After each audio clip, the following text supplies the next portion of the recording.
Hello, live streaming participants, because this next housekeeping matter is for you too. We will be taking a collaborative notes document. That collaborative notes document is going to be collated by my dear boss and colleague Jordan Carter right there.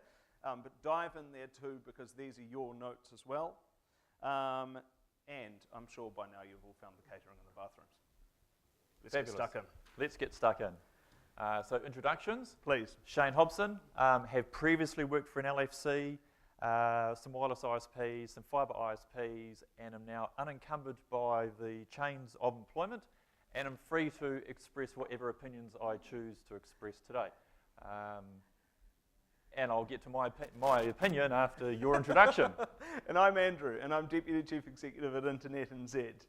Now we've got a little bit of a design for today, because Shane would like to, I think, what's the right word for it? Challenge? Challenge. What's your challenge? So my point of view today to challenge some inspirational thinking is the government wasted $1.5 billion on UFB to enable more cat videos. Cat videos I've chucked into the box, Lightbox, Netflix, high definition YouTube, all sorts of streaming media entertainment I'm calling cat videos. So I'm suggesting that in my home, I have a low-speed internet connection and it serves my needs adequately, and that sort of money would have been far better off spent on HIP operations, or if you twist my arm far up my back, possibly better broadband in the rural areas. So I, today, am going to be the yin to Shane's yang, if that makes sense. And so I feel like I should write a statement up on the board here too. And what we're going to encourage today is an almost highly interactive debate between you people as we explore between these 2 points of view. So what's my point of view? We've barely scratched, I can't write, we've barely scratched the surface of the potential that investment has made. And so how do we drive it? Maybe he's right, indeed, that it's all about cat videos in that broader sense. But maybe he's wrong too. Maybe there's innovation that's already happening. And maybe we need to be thinking about how we can really put our foot down on the accelerator of that innovation and potential in order to drive even more value and opportunity out of that $1.5 billion. So I'm going to be the good cop, eh? You're a good cop? I'm a bad cop. I was going to bring a black hat today. Anybody who subscribes to the Edward de Bono School of Thought, I'd have a black hat on. I'm not sure which colour yours would be. Rainbow hat. So, microphone in hand, we're interested in your opinion. Who thinks I'm right? Oh. And we've got a little bit more a little bit more interaction. So we can do this a number of different ways. The floor is open to your comments, or we can do a round first where I'm going to distribute some post-it notes. And as I distribute these post-it notes, I'll gather them back up here and we'll start putting them up here. So if you've got a thought that you'd like to ensure we discuss and capture as part of this, here's your medium for having it discussed and captured. Do you want to take care of that pad? You want to take care of that pad? And I'll pick up the pen I just... And remember, you can also post questions through the live stream chat. You can do that either remotely, or if you don't want to put your hand up and you've got something confrontational to say, you could do that anonymously through the live chat here as well, or just fire it on a post-it note. So while we gather up, yes sir. Oh, microphone first, please. Isn't that a loaded question? Which one? The 1 million wasted. No, it was wasted. Oh, 1 billion. 1 billion. 1 billion? 1.5. 1.5 billion. 335. Yep, they should have kept on shortening the copper loop, Okay. and spent the change on HIP operations for old people. Oh, Shane's already started to fight dirty. See, I'll do my big good cop routine in response to that. Because if we drive this potential right, that $1.5 billion is the opportunity to drive far more value in HIP operations than it could have otherwise done, right? Let's think about a report that we commissioned not so long ago from the Innovation Partnership that talked about $34 billion of productivity benefit. If we just encourage businesses to use to the same degree as Australia, that's a lot of HIP operations too. Which was the chicken and which is the egg? Ivan at the back there had a question. Kia ora, Ivan Lomax. More of a comment, really. I just don't think it's as clear cut as that. I think UFB has been fantastic for companies or for high consumers. I think it's been a waste of money for probably 80% of sort of domestic households where they don't need 100 megs. So I think it's a bit of a both, really, and I'd be more inclined to spend a lot of that on rural broadband. All right, so I'm going to start writing some things up on the board. Hands up if there is any post-it notes, because this isn't the only post-it note opportunity. Not yet. So let's get rural up on here for a start. The balance between that rural and urban investment. Peter, here. This gentleman. Oh, I'm sorry. Yep. Kia ora. I would say it's been a great investment. Speaking from two experiences I've had, so one with a hat on as a counsellor. In submissions, we had a chap come in and submit, but the part of the story he was telling, and I forget what the issue he was submitting on was that he's a young chap who's returned home from the United States to help his 80-year-old dad run the family farm. Now his real job is a software designer for a company in Boston. So he's working remotely at Hamarana, doing that job, but enabling his elderly father to stay on the farm that he loves with a passion and keep that farm in operation. My other hat I wear as chairman of the board that delivers Crankworks Mountain Bike Festival is that's a festival that's returned an economic benefit of 11.8 million to this community over the last 2 years. Now, it is first and foremost a global media production that brings in a worldwide audience. It's also brought over 7 million of media PR value to Rotorua as a mountain biking destination. We could not have delivered that global media or streamed it live on the internet as it is, were it not for the fact that Ultra Fast Broadband was down Ferry Springs Road and we were able to thrust under and get it onto the event arena in 2015 for the first running of that festival. So I think it's a great investment in terms of economic development. Thank you very much, Mr. Deputy Mayor. I'm going to mark that one as a point to me, Shane, because what did we just hear? 11 plus $7 million, thanks to better connectivity investment. People coming home and being able to do their global connected jobs from wherever they are in New Zealand, and indeed here in Rotorua. What a fantastic thing to have allowed for, thanks to great connectivity being spread out. Any response, bad cop? Or shall we go to the next comment from the floor? Let's get the next comment from the floor. Oh. Thank you. Kia ora, my name's Jo Doherty. I work as part of council at the museum and also live rurally. So as I'm going to put my rural hat on, as somebody who lives rurally, and I have lived very rurally, remotely up in the Uruwaras, but now in Ririfakaitu, the challenge for me is actually staying in touch with the digital age, because rurally, where our connection is incredibly slow or very expensive, we see all this, get it on demand, download it, access it via the internet. If prior to about 12 months ago we were on an ADSL connection, only one person in our household could access the internet at any one time because it was so slow.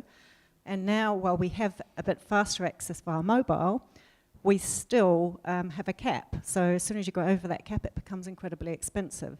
So for us, I don't know which side of that, it's just a very frustrating position to be in as a rural householder, when we know how good it can be and the fibre goes past our gate to the rural school and we can't access it. So has the rollout of UFB actually widened the digital divide? Because if you step back 5 or 10 years, if you step back a few years, most of us had something like ADSL, and people in a rural area had something a little bit worse than ADSL. And Or so the satellite divide was... download, we had to satellite download if you wanted Satellite. it at all. So the digital divide was about that much, rural here and urban here, and now 5 years later, urban's up here on fibre, and we've actually created a much wider gap between the urban class and the rural class. So should Yes, that I money, agree with that. which was spent on the urban fibre, have been better spent on shortening the copper network out in the rural areas and enabling more ADSL, better, more VDSL in the rural areas, where it really matters, where there's farming communities and people who would benefit from remote health situations. I reckon you can take the point there, Shane, that rural challenge is a big one for you. You, Bruce, you've had your hand up. Thank you. Bruce Scott from Senior Net here in Rotorua. When people talk about the internet, well, to me anyway, the next thing you're talking about or thinking about is communication.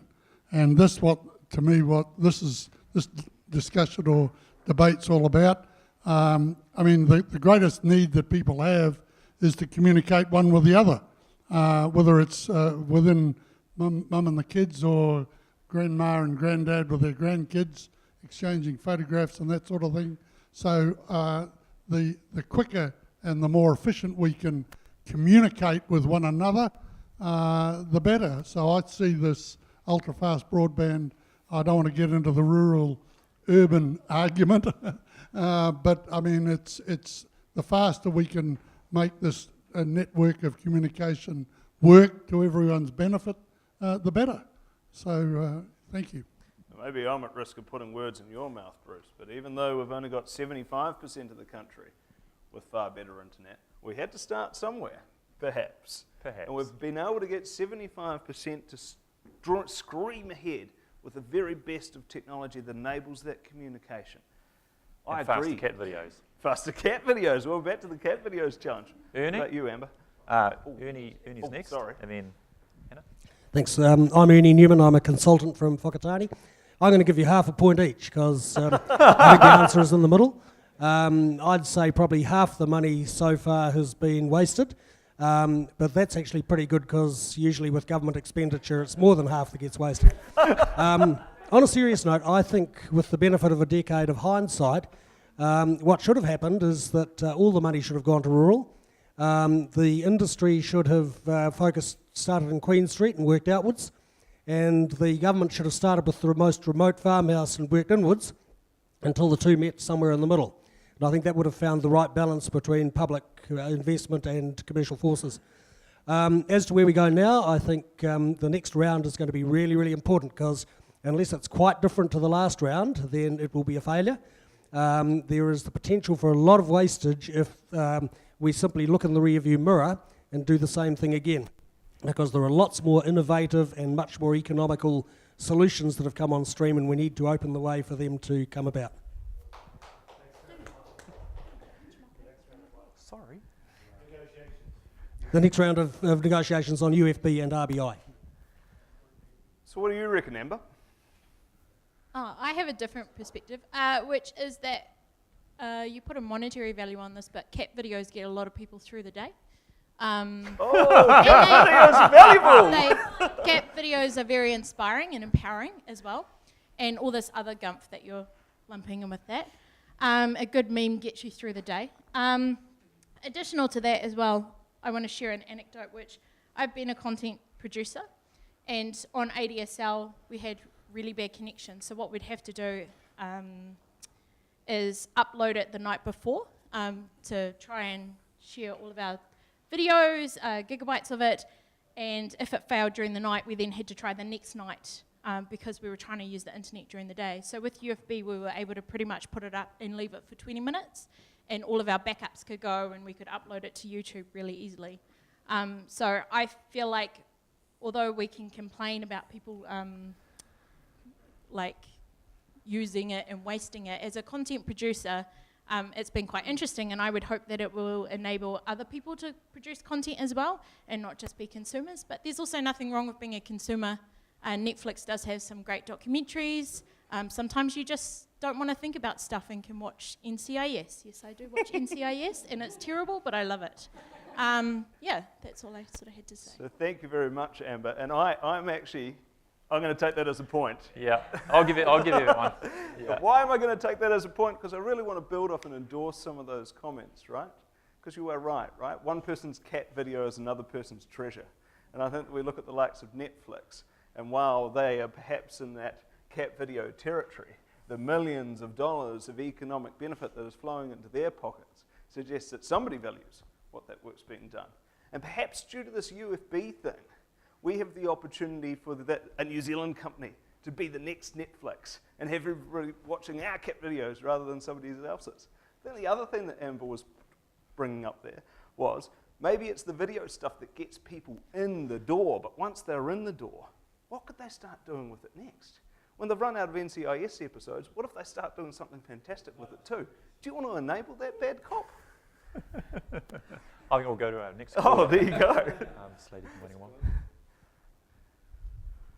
Kia ora tātou. Ko heria te rangi I tōku ingoa. So usually I'd be on Andrew's side because I'm a technologist through and through. But just for today, I'm on Shane's side. That's because I think that 1.5 bill it meets the needs of current technology. So current users and current companies, current conferences. But what about our biggest problem in tech today is our lack of content creators. How could we have reused some of that money to get our rangatahi to create?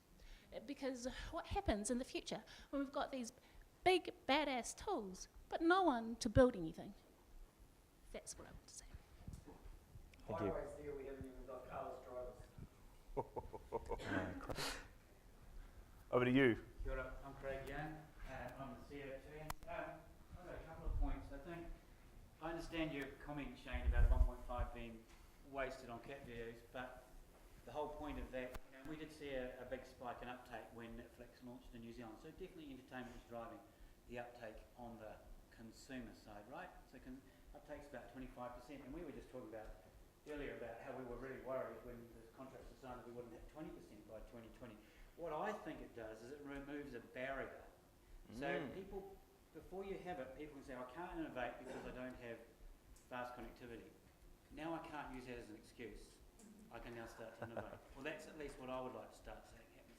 The other thing I want to point out is, and I like Ernie's point about, remote rural. We've been talking about local solutions for local problems, and that sounds a little bit trite, but what it means is we can't have a national cookie cutter fits all solution. And this next round of $100 million in RBI2, I'm with Ernie. It's incredibly important what they do with that. They can't do the same as what they've done before, and 100 million won't cut it. So we need to be now setting the scene for when that 1.5 billion starts coming back from the LFCs back into the government coppers. It needs to be spent where it's really needed, which is in rural. You, sir. Kia ora whānau mā. My name's Hurricane Hunia. I'm also from Whakatane. I'm also going to give you guys half a point each. And maybe we're all fence sitters over there. But I think somebody from the government must have been watching Kevin Costner's movie, The Field of Dreams. I don't know if you guys know that movie where the main saying was, if you build it, they will come. And I think that was probably the aim there. Whakatane has had a strategy for a little while of marketing the place as a destination for businesses to move to, and the council had spent a whole lot of money on fibre before the UFB rollout happened, and also the Wānanga had spent a lot of money on fibre, 20 million in fact.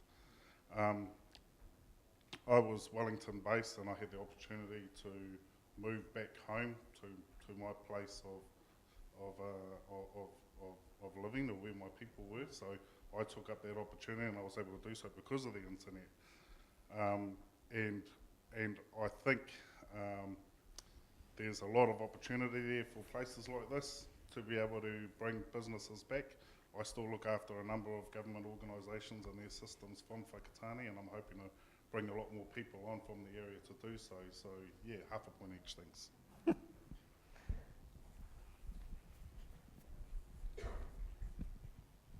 Hey, so I'm Aoife. I'm with the Rotorua Lakes Council. I'm from Ireland originally, so moving to New Zealand was quite a transformation for me because Patawa kind of alluded to it earlier, but it really was like coming back in time. It was crazy. Internet was so slow, things you just couldn't have, and even as a councillor, we're looking at cloud-hosted services, which if we could take advantage would be great, but at the moment it's just not feasible. You just can't do that. So 1.5 billion is great, but that's just the tip of the ocean, really. What are we trying to achieve as a country? Do we actually want to keep up with the rest of the world, or are we happy to live as a group of farmers and forestry workers and stay in our primary industries? You got to put the investment in, and this is the start. Getting rural on is great, but doing something with this investment will be the biggest thing. So what else is the government going to do to attract those companies to the local areas? Are they going to put subsidies? What are they going to do? So it's sort of like think ahead, but don't diss what we've already done, because it's a big step. I'm actually, I'd a point half each, because I heard there that there's a big challenge if we really don't want to waste that 1.5 billion. That we've actually got to spend a bit more cash to really drive some exciting value out of it. That maybe it isn't a case of build it and they will come, right? You've actually got to put some more money where your mouth is and encourage and develop and foster some of those opportunities too. Good morning, Peter Lane. As Ernie is, I'm an independent consultant, and as I'll follow his precedent of giving you half a point each as well. I think that the issue is not that $1.5 billion has been wasted on cat videos. I think that the issue is that there is a potential, if we don't watch out, that we will have wasted $1.5 billion on cat videos. The infrastructure, the 1.5 billion represents the first step of an infrastructure investment. What we do with that in the coming years is what really is going to drive the value equation. Yes, we've got to spend the money first. Yes, it would be hopeful that we could actually start getting some return on that investment sooner rather than later.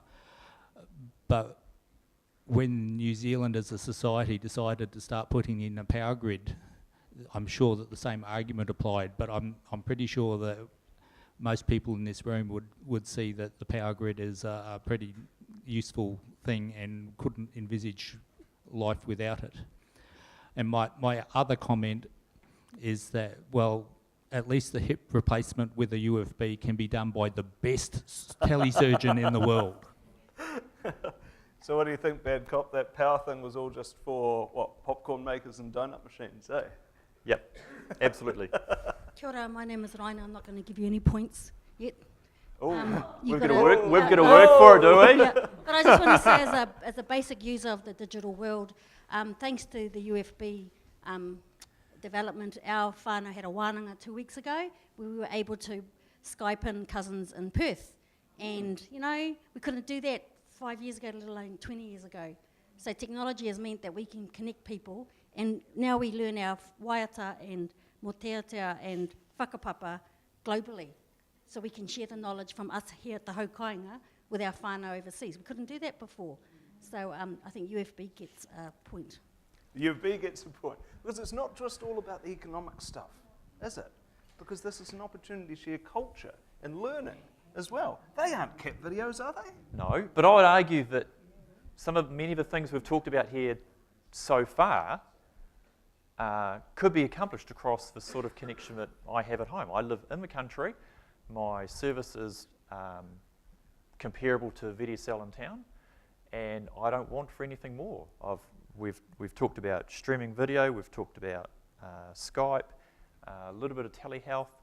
All of that sort of stuff can be accomplished over the sort of service that I have in my home today, living in rural Waikato on nothing better than VDSL.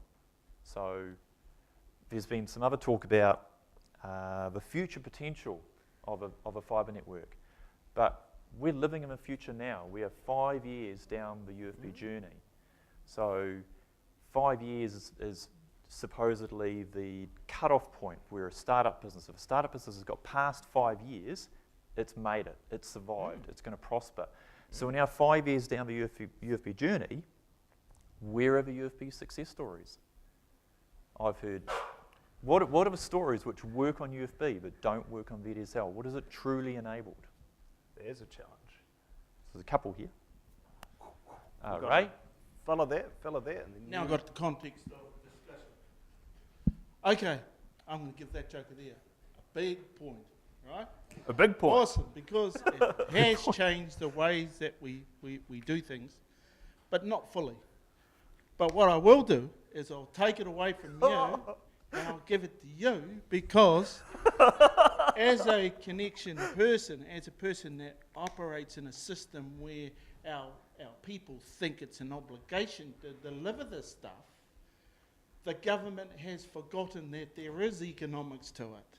Because if you ain't got a sustainable network and it belongs to someone else, you ain't got no sustainability. So where is that $1.5 million worth of infrastructure gone? That's the question that I've always asked, but I always knew. It doesn't belong to you and I. We will pay for it, but we put the $1.5 billion on. So that's why it is about economics. It's all about economics, because the people in this room, no matter what you do, you're going to have to pay for it, right? And that's why I give you the point, is because the government hasn't got a sustainable outcome for their people, okay? So that's what I think. Thank you. How about you, mate?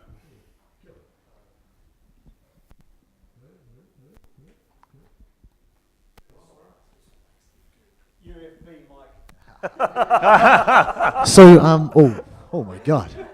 So, a couple of points. I'd just like to go down the path of my tour in here. Content producer, whatever.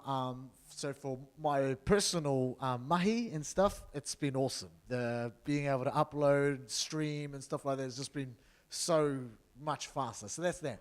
But in terms of a success story for UFB, I come from a really rural place in the far north, in the Hokianga, called Mitimiti, North Hokianga. And this place is at the end of the road, gravel still for an hour.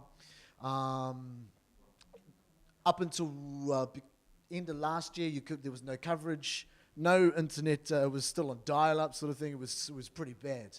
The government didn't pay for it, but the marae got together, a community initiative got together, and they installed Ultra Fast Broadband for the whole community. Now, in terms of back in the days when there was the urban drift, everyone left Mitimiti to go to Auckland, to wherever, to get jobs and stuff like that. Now we're starting to see people wanting to go back to Mitimiti because that there's the ultra fast broadband. Oh my God, there's opportunity there now. It's not just seen as this place to go back at Christmas. Now I can go back to Mitimiti.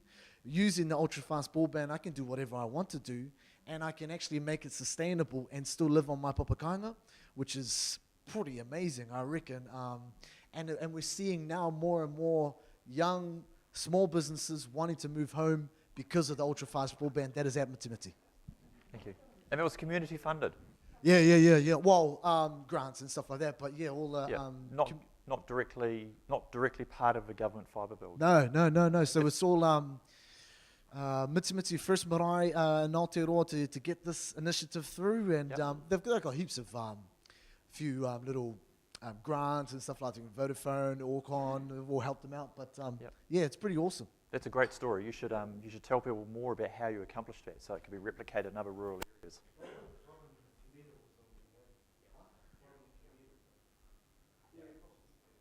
So Alan here.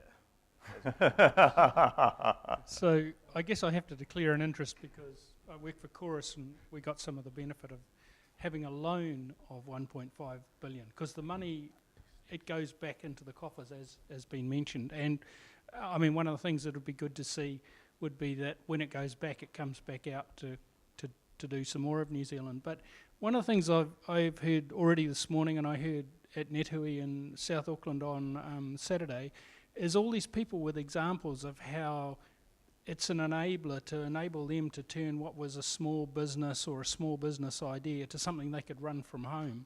And you know, we recently launched a gigabit service, and you'd think, well, who needs a gigabit service it only gives you bragging rights that you got the fastest internet on the block. What are you going to do with it? But one of the, like we ran a stand at the home show recently, and this guy turned up and he said, "Oh, I'm trying to run a business from home and it won't work." And and we said, "Well, what are you doing?" And he said, "Well, I run cookery classes from home. So I've got a complete commercial kitchen set up at home, and I've got webcams and all things, and I interact with about 20 people at a time on their webcams, teaching them cooking." And we went, "Oh yeah, well, you're going to need at least a gigabit to do that, because he needed high quality video streaming so that people could see what things looked like when he was cooking them, what ingredients looked like." So there's someone who can run a business from their home with a high-speed internet connection and enable a whole bunch of other people to either become commercial chefs or just follow a hobby. So you hear lots of business stories, you hear lots of personal stories. It really is an enabler for everybody. That was a really good example. I'll give you that one, Andrew. Oh, thanks, mate. We're getting generous here. This is going to turn an anti-Trump Clinton, so. Just talking about a business that's not succeeding to its potential. So one of the oldest tourism businesses in Rotorua is the Buried Village. So back before the eruption, that was the hotel where people stayed before they went to visit the pink and white terraces. It's been, I guess, excavated and developed as a business, but it's on dial-up broadband, and they're tearing their hair out. So Tarawera is one of our priority areas for the RBI2 funding, for the application we've got in, and we are just hanging out for the government to make that decision, and it's not the only one in our district, but that business could achieve so much more if only we could get them on ultra fast broadband. It's so frustrating, and I hear the government sitting on 1.8 billion of surplus. For goodness sake, guys, make a decision and add to that 1.5. And just on cat videos, I just think back to my late mother, when she was in a rest home where they weren't allowed pets, and I tautoko your comment about cat videos getting people through the day. So how many old people are in retirement videos, retirement homes and villages where they're able to not have an actual pet, but they can have virtual pandas and virtual cats all day, and just how great that is for them. Thank you. How about you, Him? Yeah. Hello. Yes. I just wanted to talk about even there's still parts of the region that haven't got ultra fast broadband, and I'm talking like, say, out the East Coast way towards Whakatohia and Te Kaha up to Te Araroa and stuff like that. So that's where I'd say they've just scratched the surface. So that's something that the powers that be need to look at, because we've got it here in Rotorua, but like even as far as Tarawera, we're getting sort of dial-up broadband, so that's where it's failed. That's where it's failed New Zealand in terms of the communities and connecting those networks.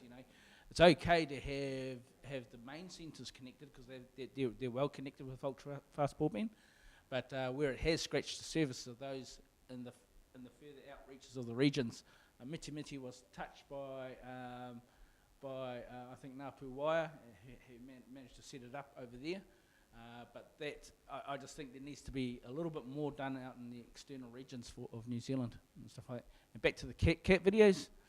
Thanks for the cat videos, Shay. Cheering me. There's a question to his left. Yep. Oh, Jordan's also keen. But you go first, Patel, and then we'll get Jordan in. It's a bit both ways with the enablement, but I want to acknowledge Ray Searsia, and he's been a part of the UFB and the RBI for some time and invited us to a hui maybe 3-4 years ago when the RBI was coming up. And what amazed me was to see Vodafone and Spark Telecom working together. And for me, it set off some real big warning sounds, sirens, when the two big incumbents in the room start to work together and the government's colluding with them, 1.5 billion plus the 300 million RBI makes me a bit nervous that perhaps this is an old boys network deal. And I mean, in the beginning I thought maybe I'm just being paranoid. But then the two things that caught my surprise were Vodafone started putting up all the businesses that they'd been working with, for the RBI in particular. And what was fascinating was 5 of the people that own those businesses were in the room and had never been contacted by Vodafone or by Telecom, was Telecom then Spike now. So it was almost like the big guys had grabbed your company, and this is going to be awesome for you. So they were claiming credit for something that they hadn't done. So they were kind of, this is our army, but none of those soldiers knew they were part of Vodafone's army. And then when they gave the presentation about RBI, it was, we're going to schools and we're going to community centres. And for us, we're going to help Māori. But for all the Māori in the room, we were like, why aren't you going to marae? Because that's the natural commonplace for all of us. And we watched them Photoshop the marae into their presentation as we spoke. And then they told us that they couldn't get the RBI plan because the Māori party said no. So Stephen Joyce had told, back then it was Peter Sharples and Tari Anaturia, block them. Māori party said block them because they're not doing anything for Māori. So what's his name, Steve? I think Steve Reeder from Vodafone and Paul Leslie from Telecom, they somehow managed, they appealed to our aroha as Māori. They said, come and help us. Have a kōrero, maybe those things that you point out, we can adopt and put into a plan, which was code for Maoris help us win those Maoris, and once we win, we're gone. So we helped, we're naive, but we helped Vodafone and Telecom when the RBI passed the Māori party stage into Stephen Joyce and Bill English's. And as soon as they got the 300 million, they disappeared. Shane, So for me, it's that collusion between big companies and the government, because we know Stephen Joyce is mates with certain people. But what's more disappointing is that it was bad planning. And then to chuck $1.8 billion of bad planning and maybe put another $1 billion of bad planning is probably not best for all of us. Shane, you were generous before, my friend, in giving me a point. I'd like to reciprocate. If it was a rip-off, not only a waste, but a rip-off as well, then surely you've got to take that one. Technological extortion, no less. Jordan, what do you think? Sorry, I think you make some really good points here about, especially around connectivity to rural marae, where broadband affordability is a real issue in rural areas. I live in a road where there are perhaps 50 residents, there's 2 marae, and I'm picking most of my neighbours have no internet into their home and can't afford internet into their home at a typical retail price of $70 a month. But if the government had funded fibre into the 2 marae in the local area, it'd be very easy to put up a bit of Wi-Fi or put a computer suite into each of those marae and effectively deliver free or very low cost affordable internet to every resident on my road. But that opportunity's been missed. Hopefully they pick up that opportunity next time. Yeah, yeah. There's a few examples. Why not every one of them? Fewer cat videos, more marae.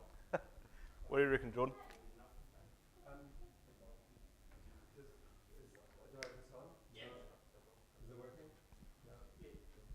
I just don't know how to use it.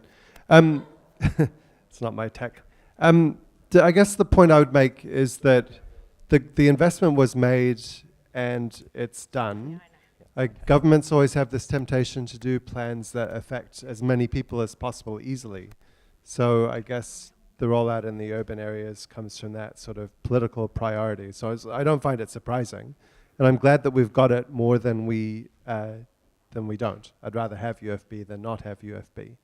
But I think the point that a couple of others have made is really important, which is big national solutions don't meet local needs all the time. And you could make a huge amount of difference in a whole bunch of regional and local areas building off the fibre that goes past the gate, or making sure that there's some free Wi-Fi in marae areas, or community centres, or tourism facilities, that a big national multi-$100 partnership with the big guys just isn't going to do. So there's that, better that it happened than it didn't.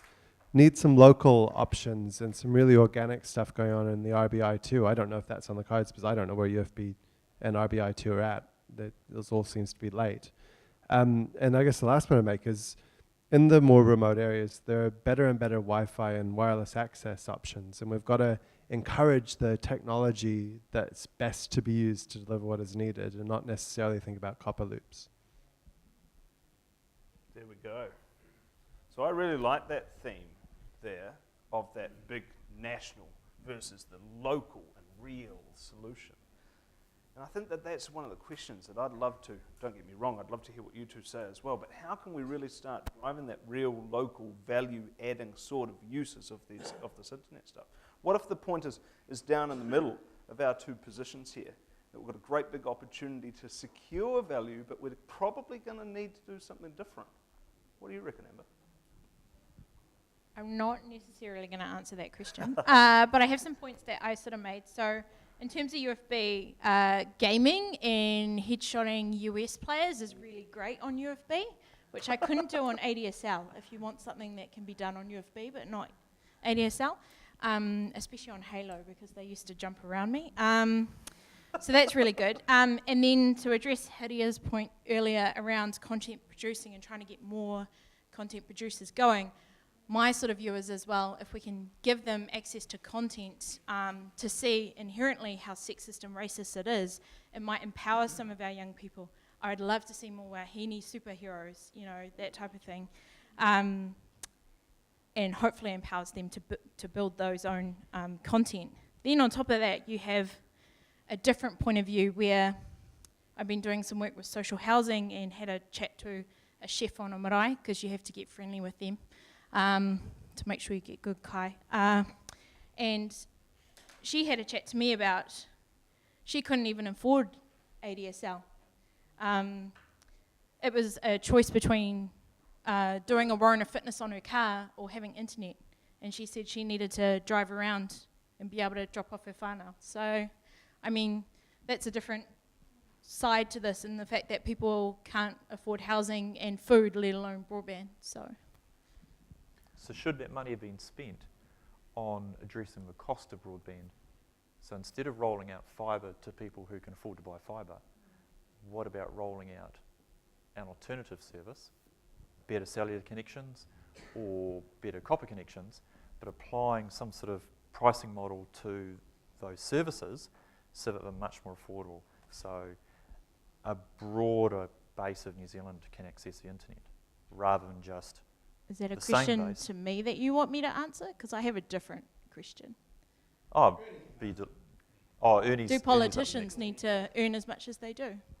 Oh. Where's the other money that, other than the 1.5 billion? What about you, Ernie? So I want to ask a challenging question about whether we're actually using what we've got. There was a guy over here, unfortunately just gone out of the room, who was talking about East Cape before, and cast my mind back, and a year or two ago I did a project around there putting putting video into a number of health centres, about 10 of them in total, 7 of which were Ngāti Porou ones on the eastern side of the Cape, from Te Arawa right down to Gisborne. And part of the objective of the project was to showcase RBI 1 for the government. Well, in fact, the quality of the local Wi-Fi solution, Gisborne.net, was so high that nobody had any interest in changing. It was a lot cheaper than RBI 1, I should say. And ironically, what the government actually ended up proving in that context was that in that area, RBI 1 was a bit of a white elephant because there was already a really good wireless solution available. So I asked the question, all those places that were mentioned, including Te Kaha and Waihao Bay on the western side, you can actually get video quality broadband there. Why is it not being used? Are we all sort of turning a blind eye to the commercial services that are already there and waiting for the government to come along with a service run through a big telco, which is probably going to be twice the price? I feel like there was a point in there for you, Shane, because what if we did ultimately waste that money by overbuilding really good ideas that were already out there and in practice, right? Maybe we could have spent that cash on places where the good ideas hadn't yet happened yet, or where they were going to be really hard because they were too small, right? Or give that cash Yep. to that ISP to enable him to extend outwards, because he's obviously got the expert knowledge in that area. He's already got the backbone infrastructure for that territory. He knows how the territory works.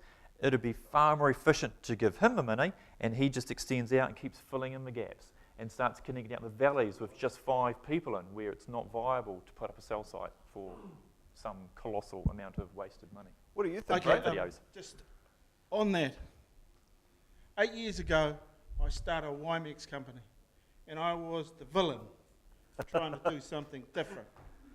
The fight wasn't for providing a service to our people.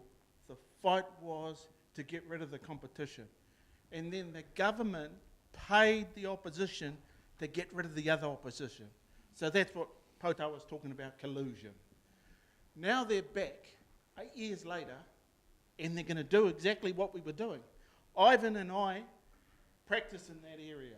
You know, we've been doing it because it was about getting a connection to our people that was affordable. And the affordability that's coming is the government can see it. The government can see this affordability, but they just don't know how to politicise it, right? Because of the economics that they've bought into. There's contracts that you people don't even see that will not get destroyed. They will not be ripped up. You're going to pay for it whether you like it or not. The only way around it is the next step. At last Nethui, we had RBI, and in that discussion, there was about 5 or 6 operators in that room that were waiting for the government to say, we're going to support you, right? And that was at the last Nethui in Auckland. We went away with the idea of thinking that, shit, they're going to look at the common sense in it. And then they brought out this new thing called digital enablement, and then RBI 2. Well, it's failed, it's finished, it's not going to take off because there's not enough time to get us to that space in 5 years because of the political environment we're in. Right?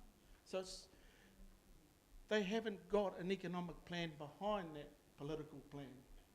These guys here, like Ivan, there's 7 of us out there that are fighting to get a connection to our communities. Don't worry, it's going to happen with your money or without it. We're not worried about that. Because the next technology will make it more affordable for us to actually provide a faster service.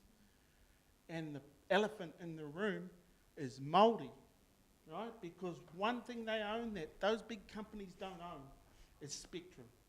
And in that spectrum, that's where the capability is. So we'll be able to watch all the cats, all the CSI we like, because we've got the capability, and that's what we're talking about.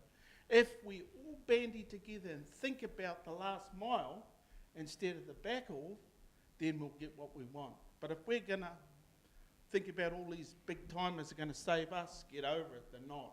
Right. We've got to do it ourselves. Kia ora. Thank you.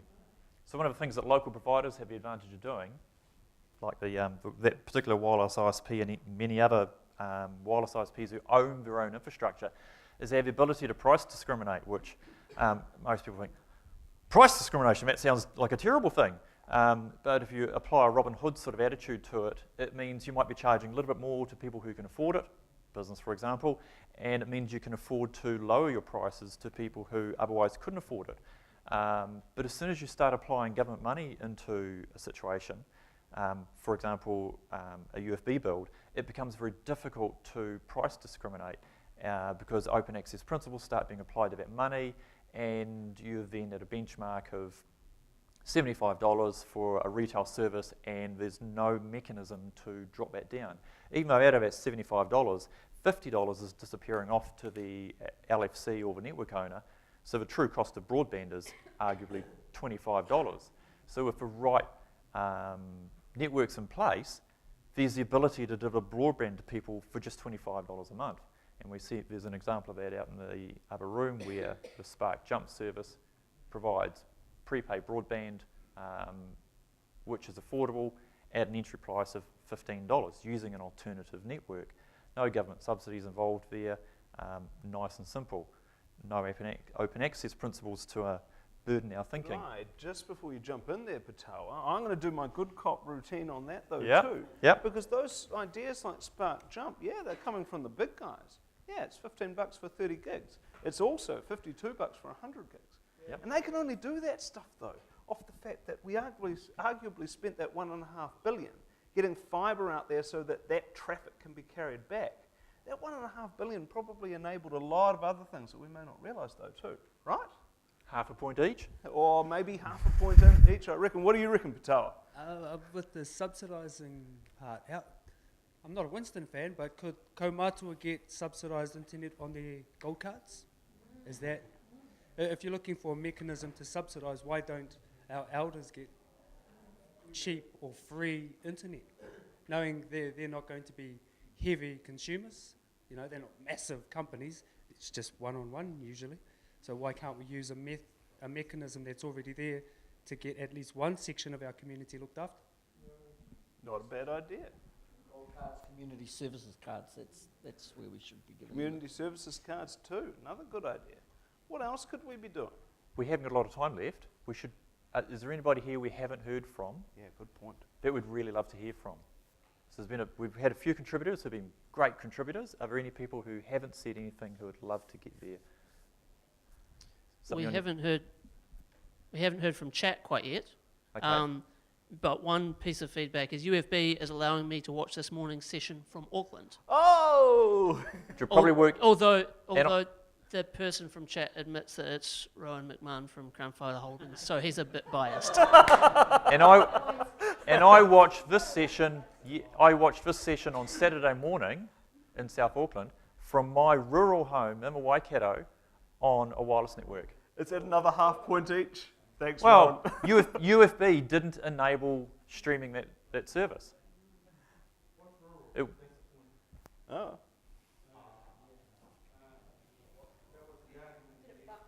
No, it worked perfectly.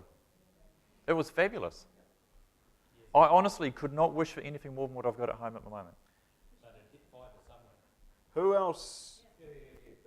In Hamilton City. Yeah, well, when the whole sort of UFB argument, well, not the argument, when it was all sort of rolling out, and RBI and that, you know, all we heard was speed, speed, speed. We need speed. Everyone's got to have a speed that's this and this. And I've heard the stories about the mountain bike and the whānau connection and up in rural areas, and that's great. And I believe UFB's enabled that. But I get back to my original point. 80% of the population can still do that without having UFB. All we need to do is spend a wee bit of money to get to the people who've got nothing. So who else? Who else wants to get in here? We're in the dying moments. Here we go. All I'd say is we're looking at what we can use today with today's technology and today's content. We don't know what content's going to be here in 5 years and what it'll need. Because look, 5 years ago, is that on? Hold it closer. Yep. So we just don't know. So having it prepares us for the future. I think that's a really good point. Thank you very much. Because I'm sorry. Yeah, it's kind of interesting when I hear a lot of talk about rural. It'd be pretty good to find out what you actually mean by rural, because some of the places we live in are as rural as they get, just like our matua there from their far north. And we, I think this whole strategy of the 1.5 billion, there needs to be a bit more input from those people in those areas, the people that, the little companies with the Wi-Fi connect. We have 3 areas up in the Uruweras, Ngāputahi, Te Whaiti and Minganui, and they're as rural as you get. And we built a Wi-Fi system off there that can provide anything you can get in Auckland. And for a hell of a lot cheaper than Auckland, around $24 a month, unlimited, with a few other relationships involved. But the point is that we're sick of being the last cab on the rank. And when we talk about economics, well, our future lies in food, our future lies in our cultural identity, our future lies in the native forest and all of those tourism things that go with that. then why isn't the resources being chucked into those people who can provide the goods for us at a cheap, affordable cost? Don't have to spend billions. Only cost us 30,000 to hook up that whole rohe. So come on, whoever's making these decisions, they need to get in the real world. Just get in the real world and get on with it. Last chance. Kia ora, I'd just like to tautoko te matua who just spoke.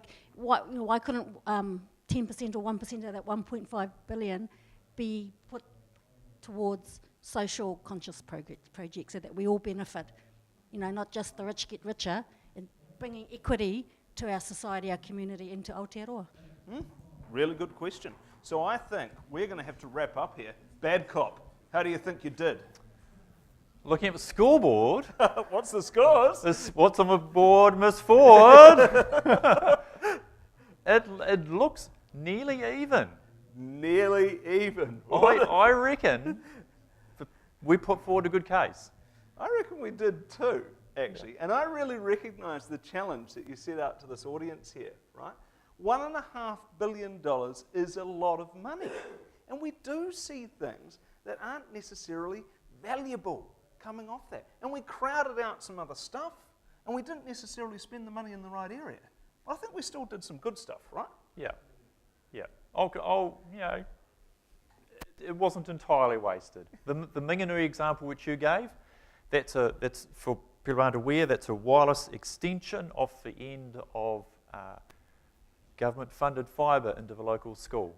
And I'm picking it wouldn't have gone ahead had the government not paid for fibre into that school. So it's a really good partnership. There have been benefits which have spun off it. Yep. I'll give you some credit for that. And I think that the other thing that I heard, though, was that great big third question, which lurks in between these 2 points, right? Which is that if we don't want to waste, and if we think there is potential, we have to do and use and grow and spread more, basically, right? Connect those Marai and rural communities that aren't necessarily connected. Invest in the social as well as the economic outcomes. We've still got the opportunity to do some great stuff from here, eh? Yeah, there's more money coming. There's RBI 2, UFB 2 still coming, but not set in concrete. How we spend that money is really important. So now's a chance to ring your MP. On that note, people, thank you very much for joining us in this UFB RBI session. Thank you. What do we have up next in this room? Māori ICT is in this room next.